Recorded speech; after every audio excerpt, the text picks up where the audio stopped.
ചെക്കൻ ചെറുപ്പാ, വളയ്ക്കാൻ ബുദ്ധിമുട്ടൊന്നും ഉണ്ടാവില്ല. അനാവശ്യം പറയരുത്. പറഞ്ഞൊരു മാന്യതയില്ലാത്തവനായിട്ട് മാറിയിട്ടുണ്ട്. ഞാൻ നാട്ടിൻപുറത്തുകാരിയ. നന്മയുടെ അവകാശവാദമൊന്നും ഞാൻ ആരോടും പറയാറില്ല. അന്തസ്സോട് ജീവിച്ചിട്ടേ ഉള്ളൂ ഇതുവരെ.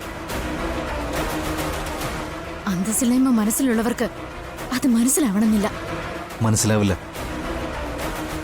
അപ്പുറത്തോ ഇപ്പുറത്തോ നിന്നുള്ള ഈ കൃത്യത കാണുമ്പോ എനിക്ക് പ്രത്യേകിച്ച് ഒന്നും മനസ്സിലാവില്ല. ഞാൻ എന്താടി പൊട്ടനാണെന്നാണ് നീ കരുതിയേ? ഇവിടെ നടക്കുന്ന കള്ളക്കളികള് എനിക്കറിയാൻ മേലെന്ന് നീ കരുതണ്ട. ചികിത്സയാണ് വേണ്ടത്.